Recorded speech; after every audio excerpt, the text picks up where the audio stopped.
Si usted quiere saber acerca sobre las reflexiones que se pueden hacer en torno a las energías limpias en el México contemporáneo, quédese con nosotros. Yo soy Roberto Rivera y le mando un caluroso saludo a la doctora Pamela Angulo Olvera, docente de esta asignatura. Comenzamos. Me gustaría comenzar con un epígrafe rescatado de la obra de Lenin, el cual dice: el capital financiero manifiesta la tendencia general a apoderarse de las mayores extensiones posibles del territorio, sea el que sea, se halle donde se halle, por cualquier medio, pasando por las fuentes posibles de materias primas y temeroso de quedarse atrás en la lucha rabiosa por alcanzar las últimas porciones del mundo todavía no repartidas o por conseguir un nuevo reparto de las ya repartidas. Interesantes palabras las que nos está arrojando Lenin en su obra, en la obra sobre el imperialismo, a razón de que se está hablando sobre la cuestión de la pelea por recursos energéticos y recursos escasos. Entendida la energía como aquella capacidad de la materia para realizar algún trabajo, según la obra de Resnick, Holiday y Resnick, los físicos Holiday y Resnick. En ese sentido, hemos de comenzar a pensar a la sociedad como un macrosistema. Más adelante lo vamos a abordar, pero en términos de Wallenstein, hemos de hablar sobre la existencia del sistema mundo. Pero sin más preámbulos y tomando en cuenta esta pequeña reflexión de las que nos está regalando Lenin y sobre todo enfatizando en la lucha rabiosa por alcanzar las últimas porciones del mundo todavía no repartidas o por conseguir un nuevo reparto de las ya repartidas, con la intención de apropiarse de los recursos ajenos de otros sistemas. A partir de esa reflexión pasamos al el cual esta presentación tiene por objetivo reflexionar sobre la importancia e implicaciones de las energías limpias, a fin de tener un acercamiento a los factores que revolotean en su implementación. Obviamente se va a hablar de manera general sobre algunos antecedentes, algunas bases epistémicas de la historia universal, de las corrientes de la sociología, de la antropología, pero sobre todo se va a tratar de vincular, lo voy a tratar de vincular con el papel de las nuevas energías o las energías limpias, que ese es el ojo del huracán que nos acontece en esta presentación.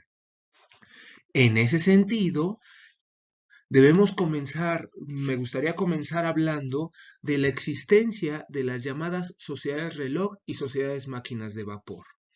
Las sociedades reloj, estas dos, tanto reloj como vapor, son categorías desde la antropología estructural levi-straussiana, la cual están aludiendo a una serie de sistemas abiertos, de sistemas complejos. ¿A qué le llamamos sistemas complejos desde la óptica de Luhmann? Se le llama a aquellos sistemas que reciben y exportan energía y materia. En ese sentido, tanto los cuerpos administrativos, las organizaciones administrativas, todo tipo de organización social e incluso todo tipo de organismo es considerado un sistema abierto porque es termodinámicamente disipativo, es decir, expide y expulsa energía. Tiene la necesidad de apropiarse de una cantidad de energía para poder solventar todo el desgaste que tiene por el más mínimo desarrollo de trabajo. Si nosotros nos apoyamos en lo que es el concepto de energía de Holiday Resnick, entonces todo tipo de trabajo requiere una cantidad de energía, porque es la cantidad de materia que se necesita para ejercer esa actividad, pero a razón de que las actividades demandan altos índices de energía, entonces todo sistema tiene la necesidad de apropiarse o de buscar alternativas frente a otros sistemas para lograrse hacerse de esos recursos y que le permitan mantenerse o negar temporalmente el estado de equilibrio térmico, es decir, la muerte. En el caso de las sociedades, porque si las organizaciones civiles, las organizaciones sociales, las instituciones, las escuelas y todo tipo de forma de organización social es asociada a un sistema complejo, entonces la sociedad en sí misma es un sistema complejo. Por lo tanto, Lévi-Strauss habla de las sociedades reloj, que son aquellas sociedades malamente dichas arcaicas, primitivas, campesinas, las cuales se han caracterizado o se caracterizan centralmente en la apropiación de en la clasificación de una alta gama de recursos y la apropiación de pocos recursos para una cierta coinonía con el medio. A diferencia de las sociedades reloj, las sociedades máquinas de vapor no se fijan tanto en la clasificación de los elementos, no se fija tanto en cómo se va a distribuir o de nombrar esos medios del entorno, esos elementos, esas interrelaciones con el entorno, pero sí se va a dedicar a apropiarse lo más posible de todo tipo de recurso escaso que tenga a su alcance. Llámese recursos energéticos como va a ser el agua, el suelo, los recursos renovables, no renovables, e incluyendo el capital humano. Lo interesante de esto es de que las sociedades máquinas de vapor, aparte de ser altamente expansivas en mucha mayor dimensión que las sociedades reloj, las sociedades máquinas de vapor, se van a dedicar y van a centrar su atención en el control sobre los recursos y en el poder sobre los recursos y las personas. De ahí esa cuestión de que va a aparecer un fenómeno que va a ser la colaboración local o la colaboración y el oportunismo, tema que lo vamos a ver en la siguiente diapositiva. Sin embargo, para ir cerrando un poco con esta diapositiva, se debe de considerar que tanto las sociedades máquinas de vapor como las sociedades reloj pueden convivir en el mismo tiempo y de manera contemporánea. Ahora, ya sé que suena muy peyorativo hablar de sociedades reloj, máquinas de vapor. Bueno, cambiemos el discurso. Sociedades reloj, llámese tercer mundo, sociedades máquinas de vapor, llámenlo primer mundo. A final de cuentas vamos a hablar de un sistema altamente expansivo que se vale de las necesidades de otro sistema más débil y se apropia de los recursos, lo que nos remite a la relación primero y tercer mundo. En ese sentido, desde una época, desde el siglo XVIII, se nos estuvo hablando, de hecho la obra de Marx alude a que la revolución industrial tenía que parecer o asemejarse a subir como una escalera, que todo mundo se parezca al desarrollo de Inglaterra, que era el máximo país desarrollado en ese momento, y entonces va a ser una competencia desmedida donde en diferentes escaños o estadios se van a ubicar las diferentes sociedades y conforme vayan abandonando, entre comillas, vayan abandonando esas prácticas arcaicas propias de las sociedades reloj o del tercer mundo, o las que están adjudicadas al tercer mundo, será la medida que esos países, esas organizaciones vayan subiendo en esa escalera. Pero sin embargo, también hubo la situación de que hubo otros países que como funcionaban como sistemas abiertos altamente expansivos, optaron por dividirse de manera colonialista e imperialista en términos de Lenin diversas partes del mundo. De ahí tenemos el caso del colonialismo británico, que hasta la actualidad tiene colonias. Tuvimos el efecto de la Primera Guerra Mundial, la Segunda Guerra Mundial, la Guerra Fría, y actualmente tenemos el conflicto de Gaza, que es por un mensaje que es el espacio vital para la existencia, lo que nos está hablando de una pelea por recursos escasos. En ese sentido aparecen tres niveles de interacción social, lo que va a ser la colaboración, la cooperación y el oportunismo. La colaboración se da entre pares y entre amigos. La cooperación se hace con enemigos. Podemos olvidar temporalmente nuestras rivalidades y finalmente logramos un objetivo en común, tal cual nos lo presenta esta imagen de esos miembros de los representantes de los países colonialistas del siglo XVIII. Y el oportunismo alude y nos remite a esa idea del epígrafe que acabamos de ver, en el cual las potencias buscan repartirse la existencia o participar de la nueva negociación para repartirse lo que ya había sido repartido. Por lo tanto, se construyen una serie de discursos, esos discursos en los que nos van a hablar de que las sociedades arcaicas se violan derechos humanos, hay que alfabetizarlas, hay que desarrollarlas, se vuelven discursos altamente retóricos que solamente buscan el apoyo de las otras potencias para justificar la intervención, a saber que los cambios sociales y los cambios culturales, económicos, energéticos y todos esos cambios que pueden acontecer no son resultado de esa escalera, sino más bien asemejan a un caballo de ajedrez, en los cuales se puede ganar o se puede retroceder y se pueden tomar múltiples direcciones conforme se pueda mover el caballo en el tablero. Es la analogía más ilustrativa que se puede hacer sobre la relación del cambio cultural, a saber que los cambios culturales, sociales, económicos, tecnológicos, políticos y toda esa integración es un resultado es un resultado de avances y retrocesos, de continuos avances y retrocesos que no necesariamente son benéficos para todos los participantes. De ahí que vamos a tener que hablar no solamente de mundos y grupos aislados, sino, como diría Wallenstein, de un sistema mundo que se interrelaciona de manera global, de un superimperialismo en términos de Lenin, donde los famosos recursos, los famosos energías limpias van a ser el tenor del debate. En ese sentido, tenemos varios tipos de energías limpias, lo que se considera como la energía limpia, la energía eólica, la solar, la geotérmica, la biomasa, la hidroelectricidad y el choque de olas, etcétera. El único detalle que vamos a tener aquí, y esos son los que rescata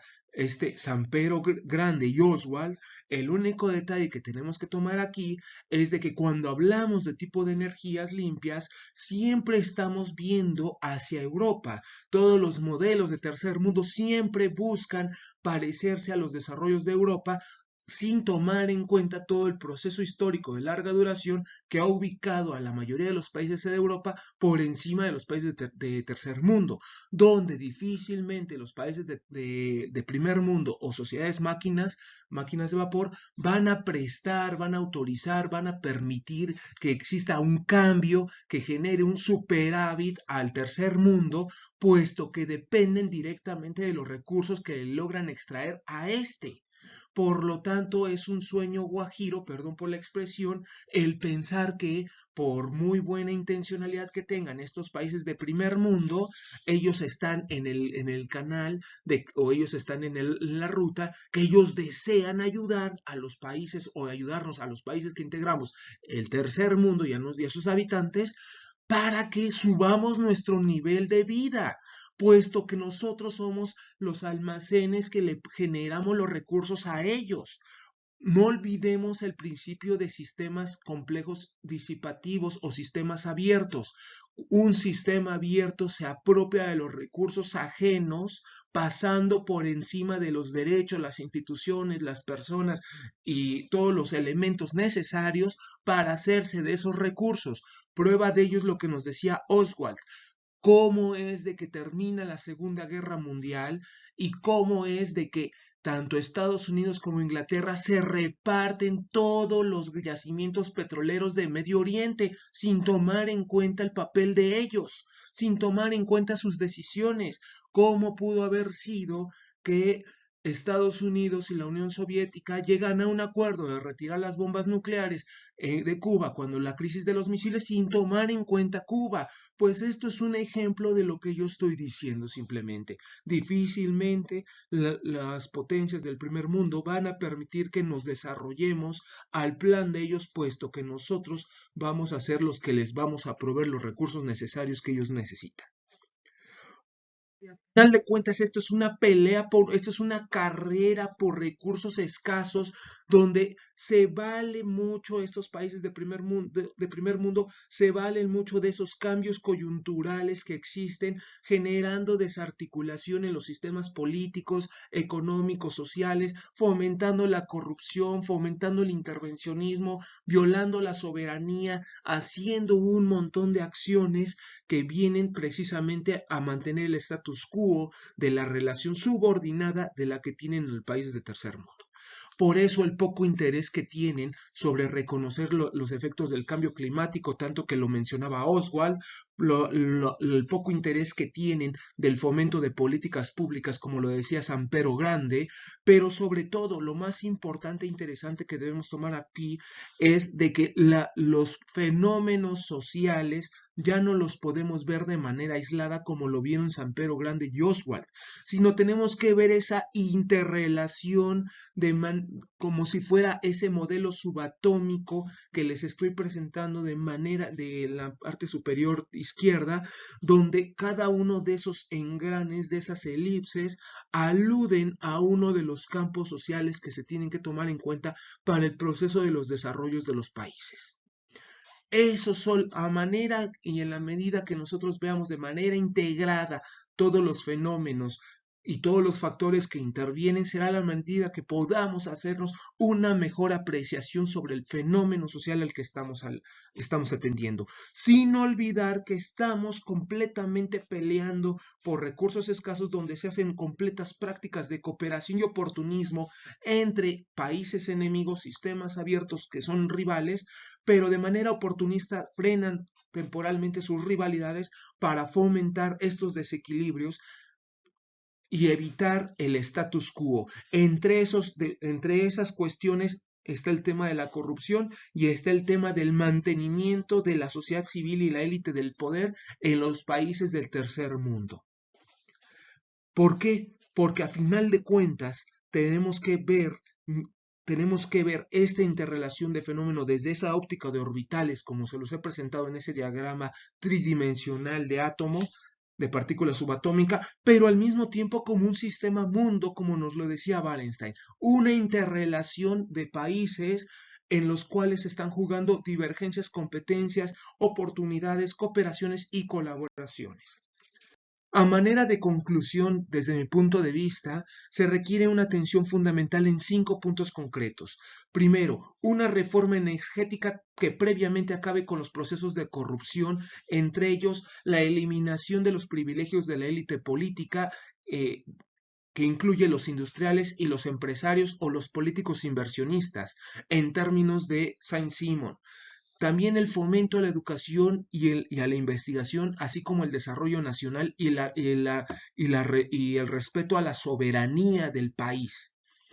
Por último, comenzar a pensar en modelos propios y pertinentes de nuestro propio origen que no tengan nada que ver o poco dependan de las ideas eurocentristas o de los principios eurocentristas. Podemos valernos de sus aprendizajes, podemos valernos de la tecnología que ellos tienen, podemos desarrollar nuestra propia tecnología, pero ya basta de seguir copiando los modelos económicos, políticos y en ocasiones hasta educativos de Europa, puesto que no somos Europa. Muchas gracias por su atención. Disculpen lo extensivo de este tema. Les agradezco mucho. Ahí están las referencias que he utilizado para esta presentación y me despido atentamente, su servidor Roberto Rivera Pérez. Muchas gracias.